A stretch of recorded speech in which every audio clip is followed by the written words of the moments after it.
homes tonight. We are grateful. The Beat with Ari Melber starts right now. Right now. Hi, Ari. Hi, Nicole. Thanks so much. Welcome to Beat. I'm Ari Melber, and we are following all of this news. Later tonight, we have a special guest, a Democrat with a plan to stop what he calls unprecedented corruption, from the thug fund to the self-dealing. It's Democrats on the move. We've told you we're going to bring you those kind of stories, not just what's happening from the White House, and that's coming up tonight. Also, Neil deGrasse Tyson on Intelligent Life out there somewhere. His new book, Take Me to Your Leader. The Trump Pentagon dropping those UFO files. He is always a great guest to have, and he's coming up live tonight. We begin with Republicans concerned, though, that Donald Trump is doing exactly what the Democrats want, at least in Texas, which is not a usual headline. Democrats eyeing what they see as a closer race in Texas, the possibility of turning it blue, which would be critical to their math to try to take back the Senate, all thanks to Donald Trump. Indeed, there was a headline in a conservative outlet saying this is the one time that both parties apparently agreed. If you look at the Trump side wanting the long shot candidate, the Democrats want the long shot candidate, and they agreed. It's only the Senate Republicans who are closer to the cost who are freaking out.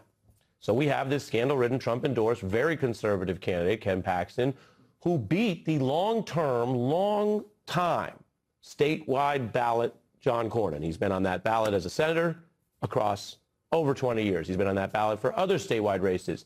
This is a sign, among other things, that even in a red MAGA place like Texas, they are, the voters, mad at Senate Republicans. They are not mad necessarily in the Republican primary at Trump specifically, but they ousted a longtime Republican. They're not taking orders from the Republican Party. And apparently, if Trump says he wants to go with the candidate that's more likely to lose the Senate, a lot of voters are going along with that. That itself is interesting. Meanwhile, Paxton's Democratic opponent, James Tallarico, posting the gentleman's mugshot. Paxton, we should note, did settle what was a federal corruption case against him. So legally, he went through the process long enough to get the mugshot, so it's public record. But in fairness to him, he's not in prison. He wasn't convicted. We should also note, though, that in the constitutional process in the state of Texas, which is pretty conservative, he was impeached when serving as Texas Attorney General for alleged offenses that alarmed at least that largely red state. But again, in fairness, I will tell you, he was ultimately acquitted. So legally, he's got the open lane to run. Politically, almost nobody, including Senate Republicans, thought that this mugshot impeached individual was their best chance. Now, Democrats also are drawing the link to other times when we see Trump seize on and support people that the party said would lose who went on to lose. Walker, Lake, Moore. If you don't remember all those names, that's because they lost. And most people don't sit around remembering the losers of campaigns. They were on the scene for a couple months, and then, despite their Trump endorsement, were not heard from again, not in federal government. Meanwhile, the Cook Political Report, which is kind of a nonpartisan Bible, because of the Trump move here and because Trump's candidate is in, they are now lowering the odds that Republicans win with Paxton. They thought it would have been better with, as I mentioned, the other guy. Meanwhile, the official Republican Senate campaign arm, which was backing Cornyn, now trying to walk back its many attacks on Paxton. The internet, though, might remember. This is the sound of Texas. And this is how it sounds under Ken Paxton.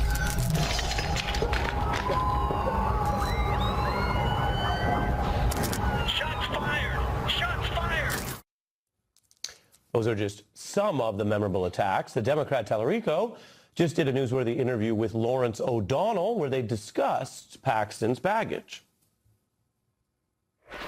I can't tell you the number of people who come up to me at the end of these events and whisper, I'm not a Democrat, like they're in the witness protection program, including a lot of people who voted for President Trump in 2024.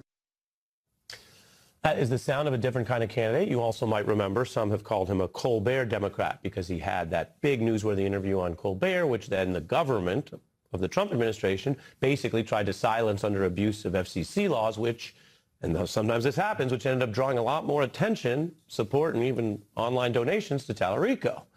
Now, is he going to get a bigger airing and hearing now? Certainly looks like it. And that dynamic I mentioned, that Republican voters are mad, that doesn't mean they've all turned on Trump.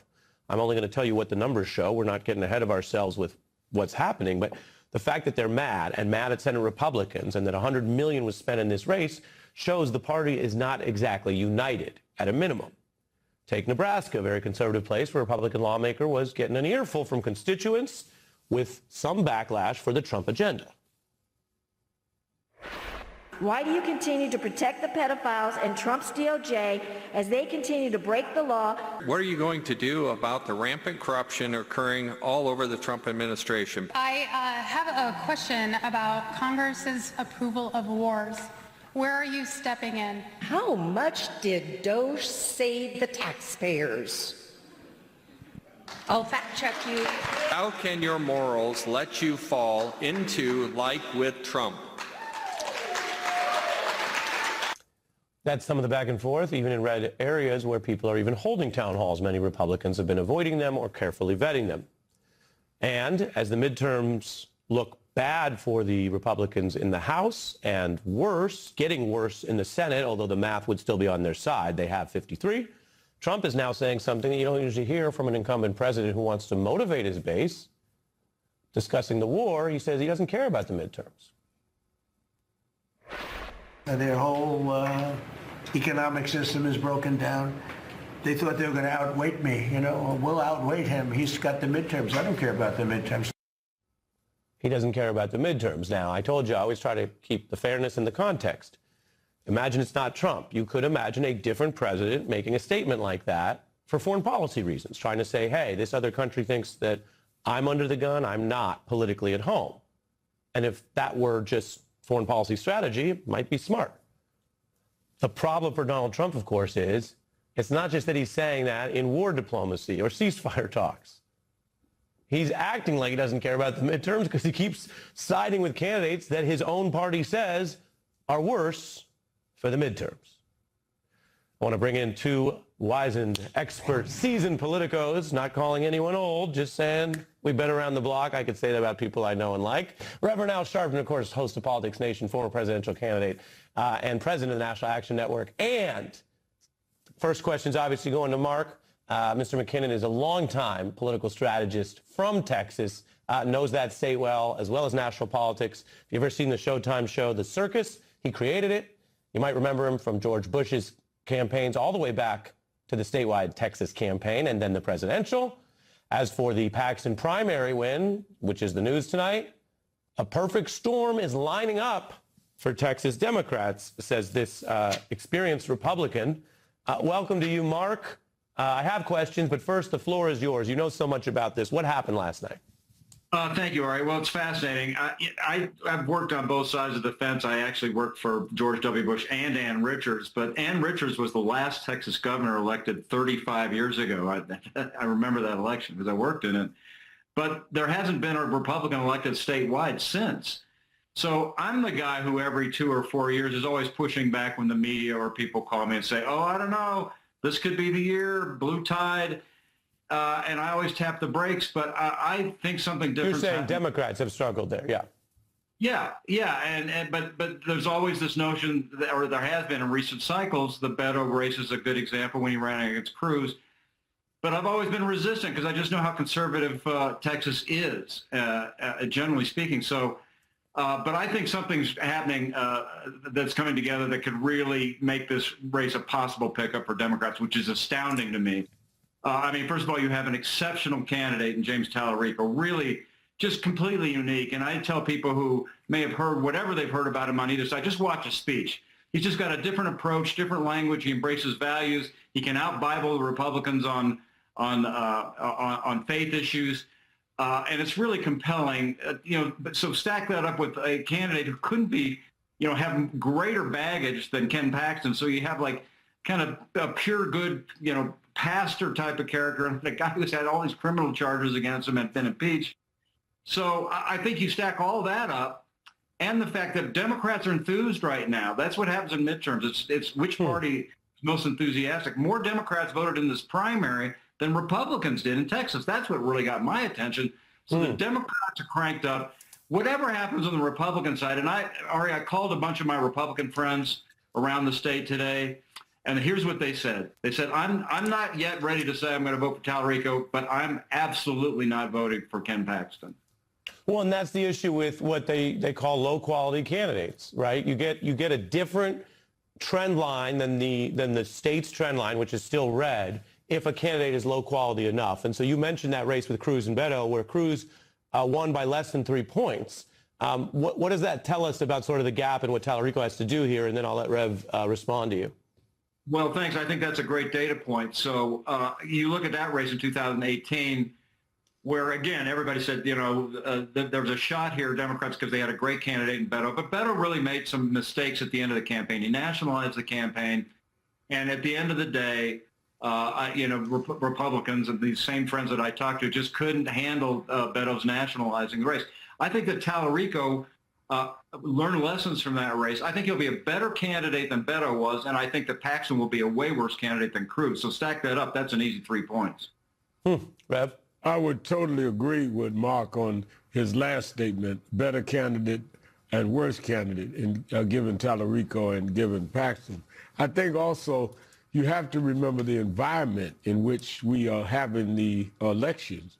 With people's gas prices high, with affordability out of reach for many people. A member of our National Board of National Action Network is a commissioner in Houston, Rodney Ellis. He said people are hurting. Trump people are hurting. And I think that you can clearly look at all of the reasons that a guy like Tallarico would appeal to them.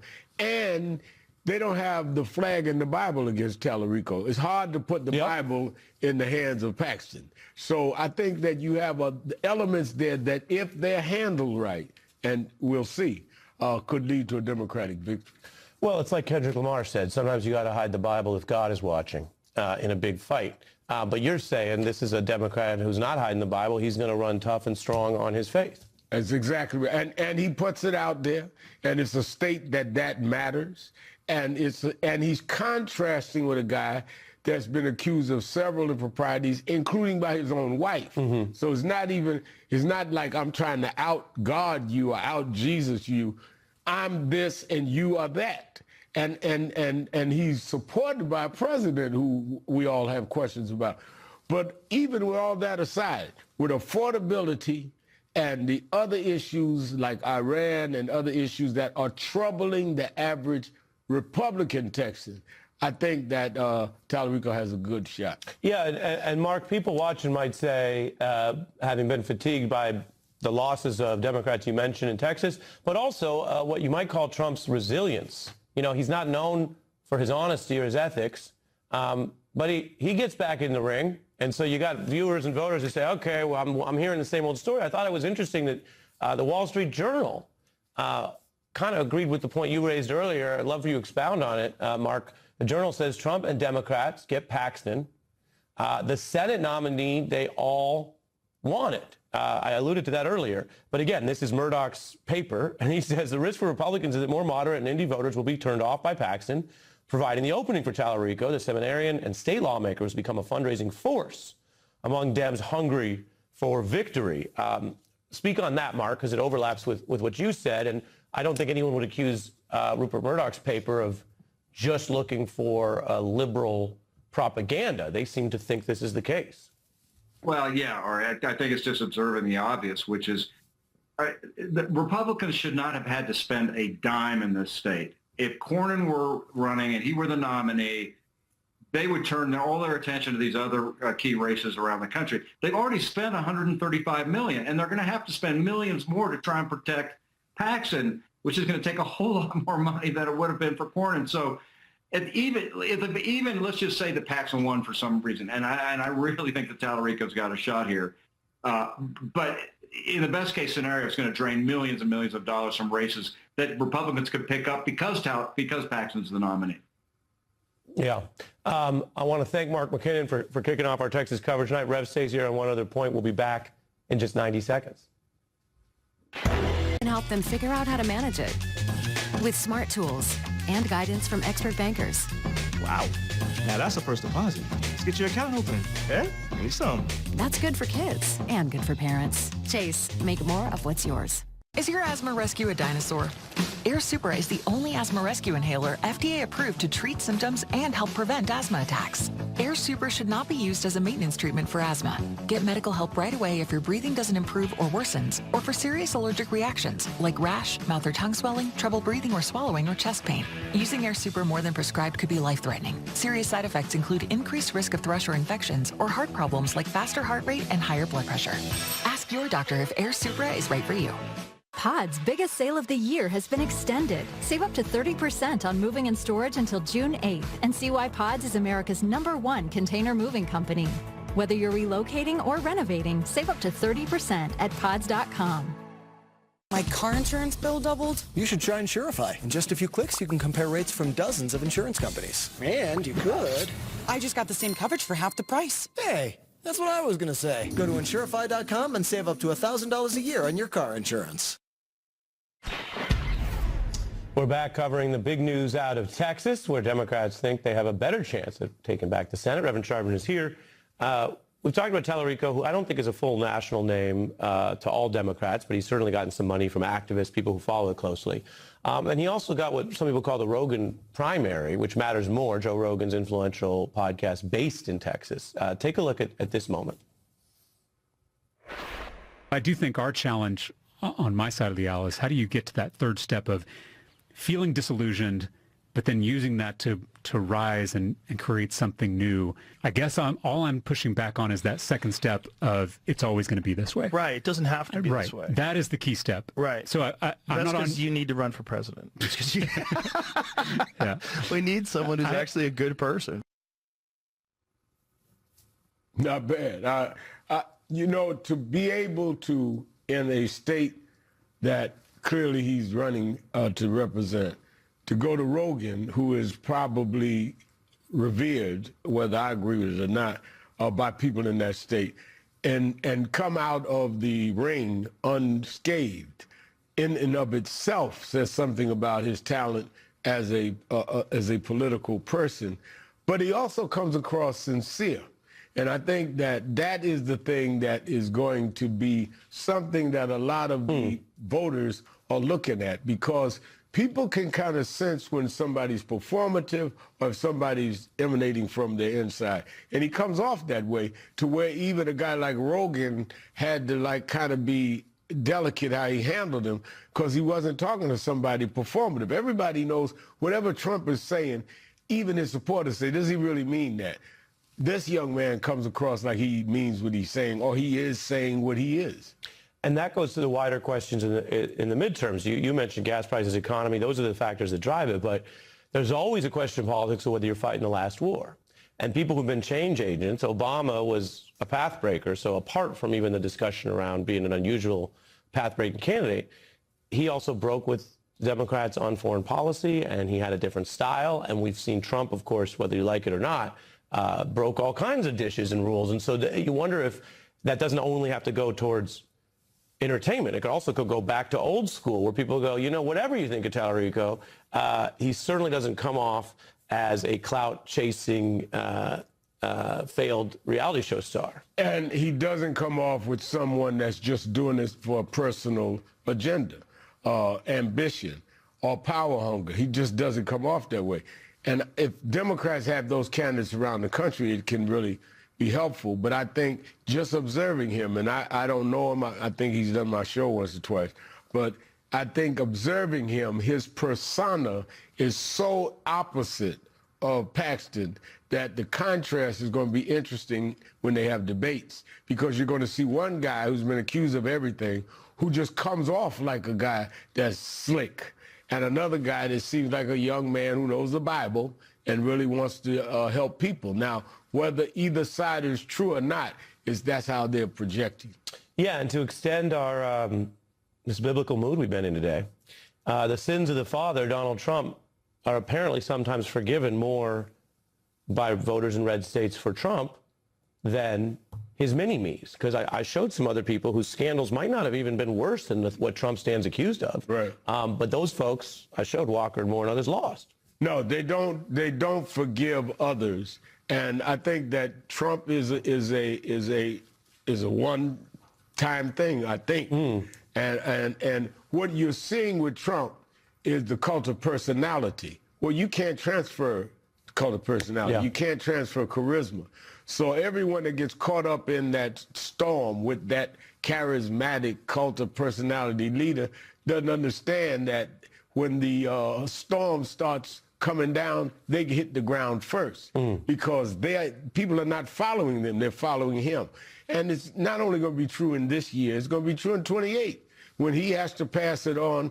Can Vance or Rubio or whoever fill that gap that they energize people with their charisma? What Trump said half the time didn't make any political or policy sense. It was art of personality. Yeah. And they don't have anyone else like that. Yeah, and you're putting your finger on a bigger Republican problem, which is there's a fine line between knowing the song and sounding like you're doing karaoke.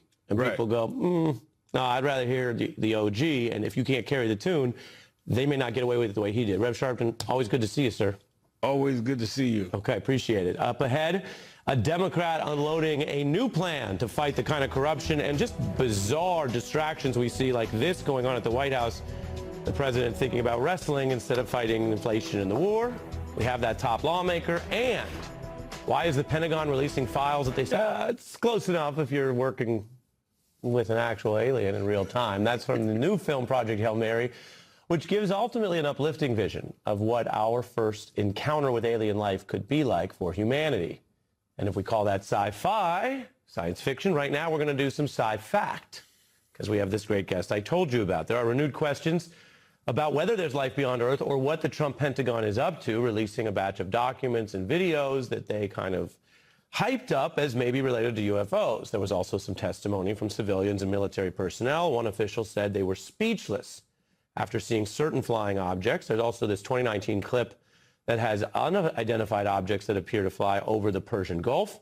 There's a 2024 video, and people discuss this online, that shows something near Syria that appeared to accelerate at a very fast rate. And from 2022, a cigar-shaped object that was flying, at least according to this sort of grainy video, near U.S. military installations. The footage sparks at a minimum curiosity. Americans tend to believe, when you poll them, that aliens definitely or probably exist. Of course, that is fueled by so many of the movies that make us want to believe.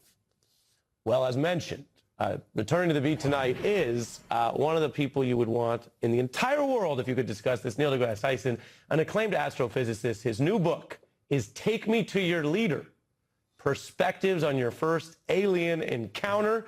You can Google it and get it wherever books are sold. Take Me to Your Leader by our friend. Welcome back. Thanks for having me. I have one regret about that cover. Yeah? It's just people being beamed up. There should have been a cow in there. We should have had more than just... No, just a cow. Just one cow. Need just one cow. Yeah. That would complete the story.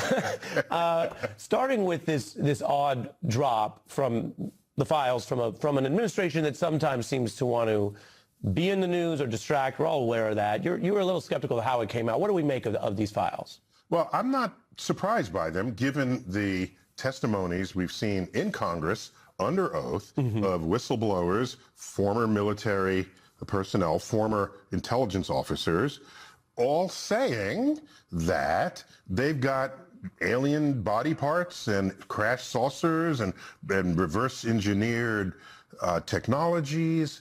So if they're saying we have it, to then have some documents that basically say the same thing, it becomes less interesting to me, given that we had high-ranking officials saying what is fundamentally the same thing. Now, what's different, of course, in recent years is you go back decades ago, the accounts of aliens were like the farmers in the back 40, revelers from the bar just let out.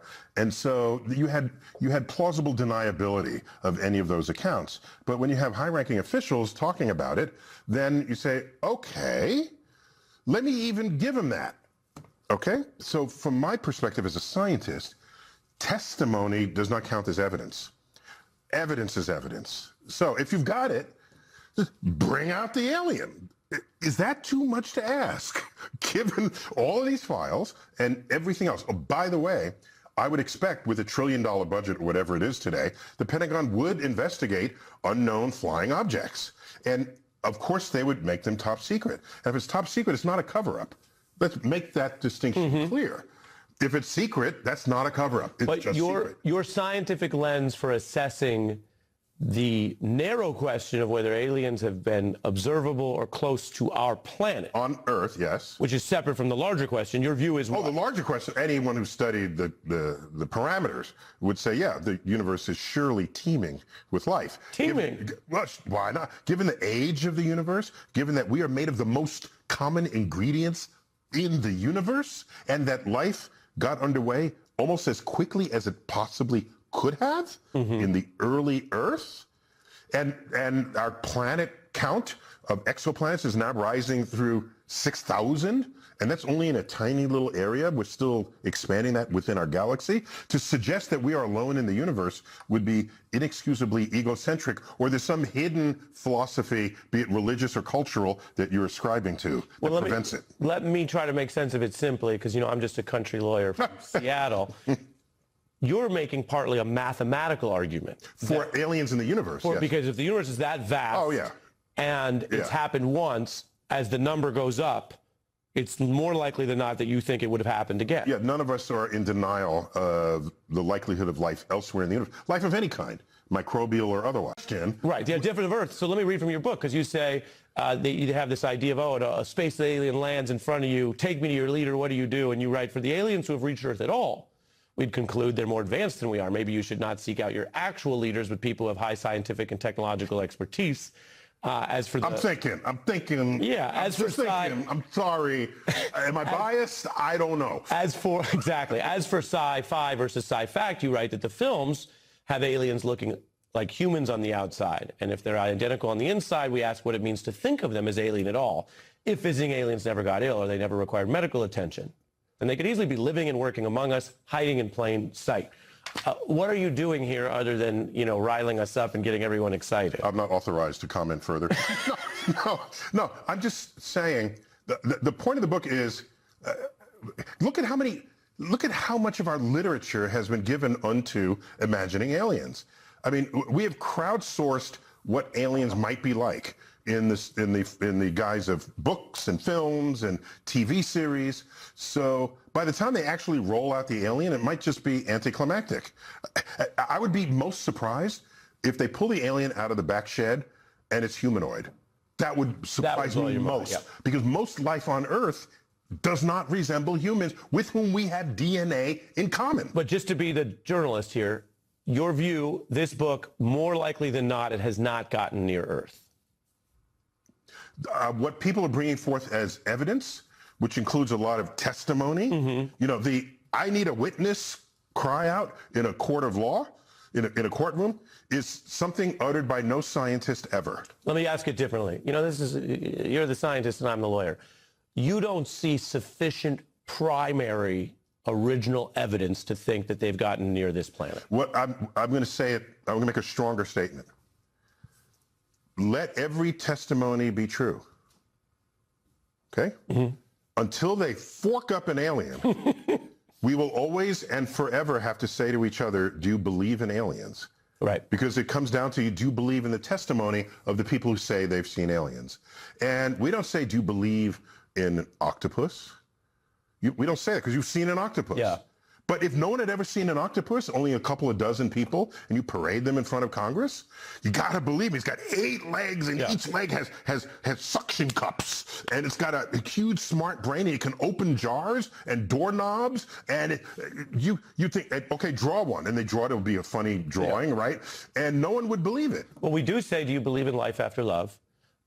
Or life after Colbert. Okay. Let's take a look at your black hole science comedic moment on the final finale. I was honored to be Colbert. in the last episode, yes. What is this? Stephen, maybe I can help explain. What is it? Well, it looks to me like a textbook case of an Einstein-Rosen bridge, also known as an interdimensional wormhole. Your cancellation has created a rift in the comedy variety talk continuum. And if it grows, all of late-night television could be destroyed. In reality, a wormhole doesn't suck. It's just a portal you step through. And where'd you get green? We've been watching too much Rick and Morty?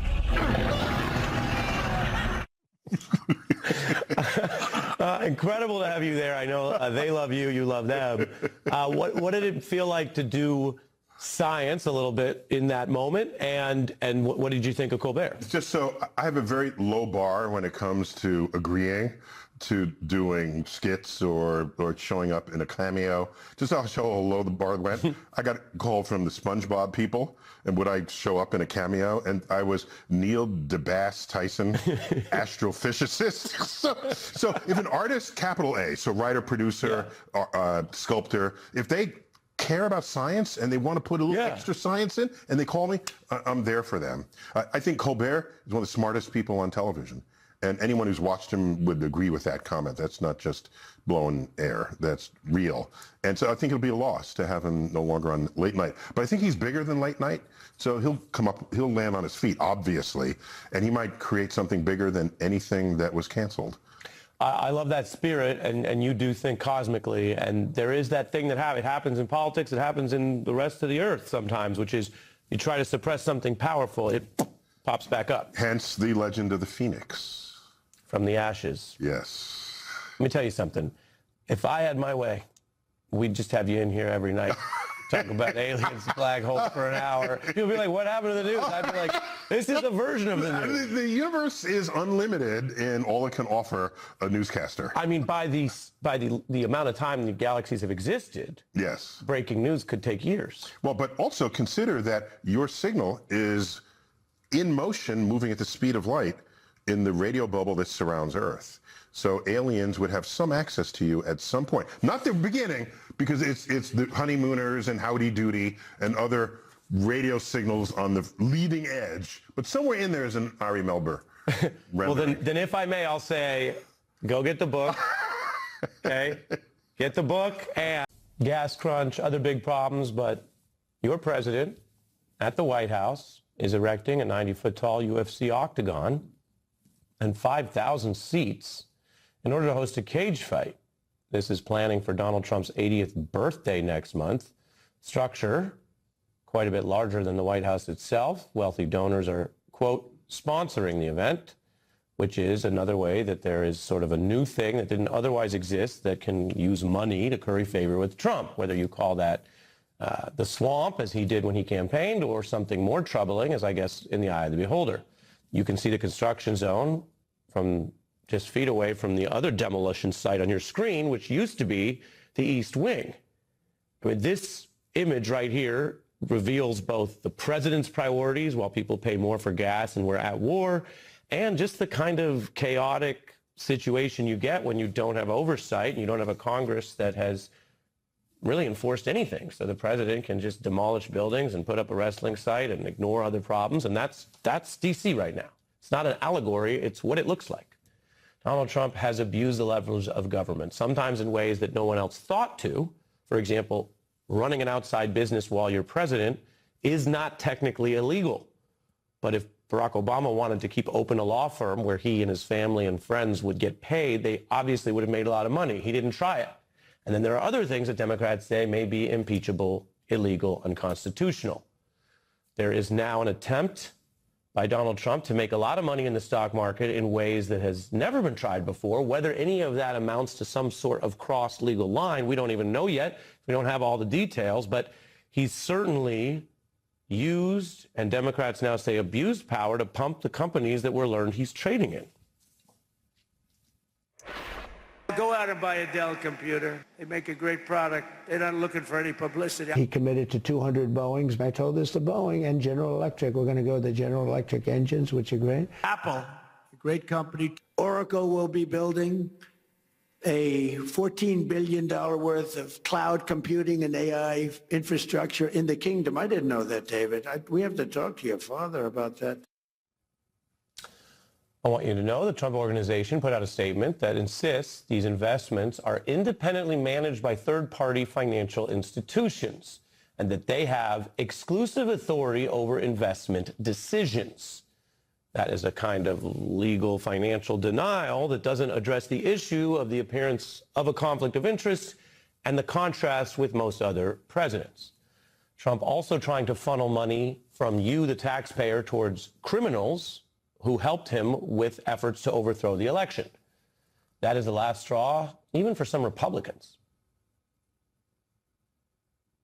I think it's stupid on stilts. Someone who assaulted a police officer admitted their guilt, and now we're going to pay them for that? I don't think it's an appropriate use of money. What are your thoughts about this weaponization fund from the president at this point? Yeah, not a big fan.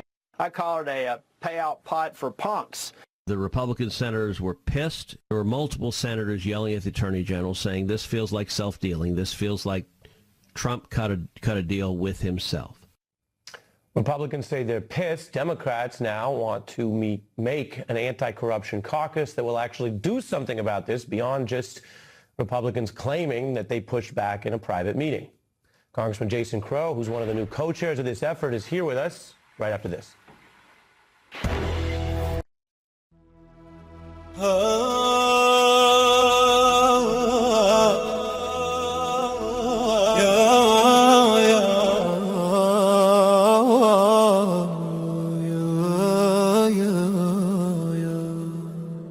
مولاي صل وسلم دائما أبدا على الحبيب الذي أجاءنا هدى يا رب بالنور أكرم مهجتي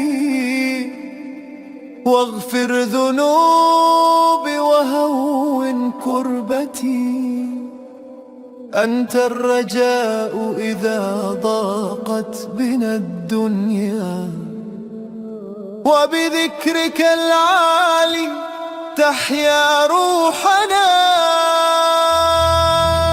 الله الله يا مولانا أنت الرحيم وأنت هادينا الله الله يا رحمن بنورك اجعل قلوبنا إيمان صلوا على طه الرسول محمد خير البرية والنور المؤيد من بالصلاة عليه نال راحة والقلب من أنواره يتجدد يا ربنا اجعلنا على درب الهدى واختم بالخيرات أعمارنا مدى مولاي صل وسلم دائما أبدا على الحبيب المصطفى